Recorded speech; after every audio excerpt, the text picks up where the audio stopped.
I finished this picture around election time of 2016 when the world's eyes watched ever so closely, hoping that it would have its first leader as a woman. Not that there aren't any women leaders, but it would have been a great historical event, especially for America, considering all of the major hurdles it's been through for women sociologically. She's nude, she's naked, but what you see is a confidence, a brilliance that is expressed vehemently in her eyes. Her hair is knotted or tied, it's free to fall, free to move. When I withdrew from this picture, I got an eerie feeling from her.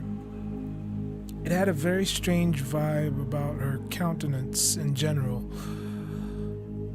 I wanted to continue downwards to her bosom, but a feeling inside instructed me to withdraw. I knew it was enough. My medium is simple: dirt. It is very difficult and dangerous. For every moment in construction, there's a possibility of ruining the entire portrait. I actually consider it a virtuoso in balancing the irregular shapes of dirt in concomitance with the flat but textured surface of the paper. The saying "practice makes perfect" does not apply here. Dirt is unpredictable and hidden with great potential. The bursting light around her is the world's most expensive and sought after spice or herb, saffron. And astrologically, saffron is a solar herb, which basically means it belongs to sun aspects: masculine, giving, uplifting, purifying, gold. I was inspired to use it while cooking. I'd stained a white mitten and was allured at how elegant the stain grew after each wash. It's actually believed that saffron prolongs life and is powerful all round as a tonic for the body. It is only now that I just had an epiphany about this depiction. It's balanced in its yin and yang aspects. The lunar is the feminine aspect, which is the portrait of the woman, and the brilliant masculine golden light as the sun. And maybe it's a foretelling of some sort that woman will be lifted. She will shine as brilliantly as the sun, with no shame, no pain, divine. I am a student of alchemy and very much believe artists were the first alchemists. Art is purely alchemical and transformative, but not all modern art shows this tradition. What I observe today is a hasty rush to simply express the same things in different light or ways, or how the tradition is gaining new life and technology as far as social media is concerned. My depictions have a transcendent, timeless connection to the past or future. Each picture has a connection to an ancestral subconscious memory of the human race, which is still considered a sympathetic form of magic to depict and capture form in what we call art.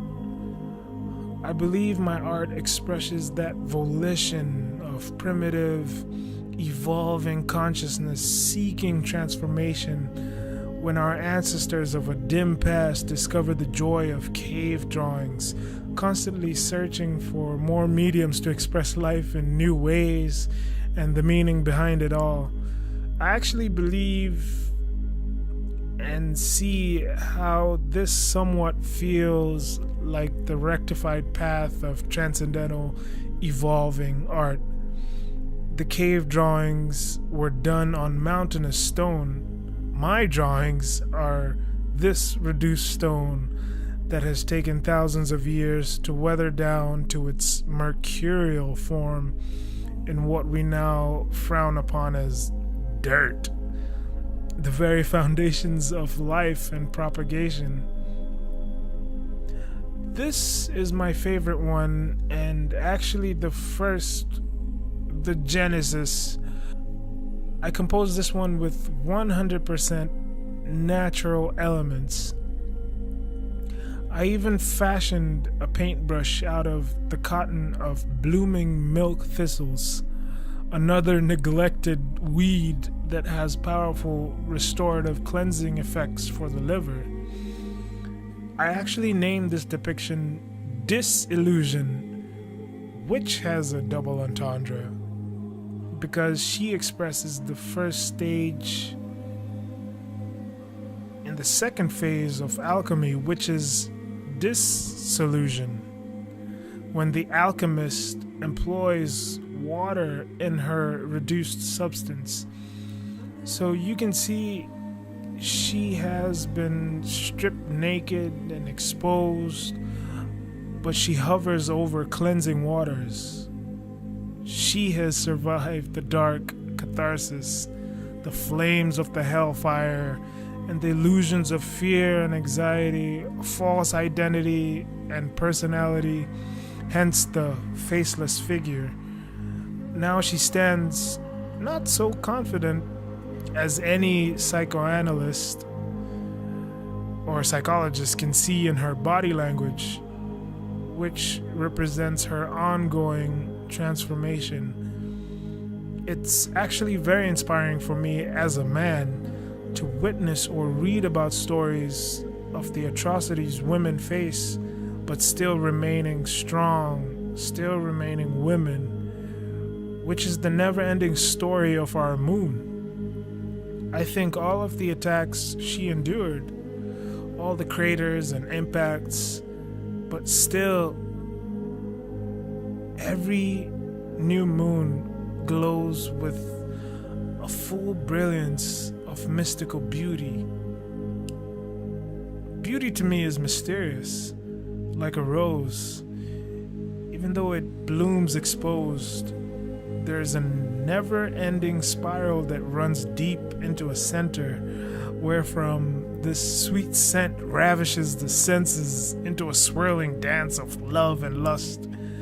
I carefully observe how people react to this one. For the most part, I sense a dismissive attitude, maybe because there are two erogenous zones exposed, but I smile in my silence knowing that there's more to my art than what people may or may not see or think.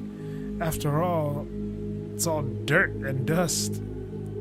But I see beauty, I see gold, and I haven't even mentioned race.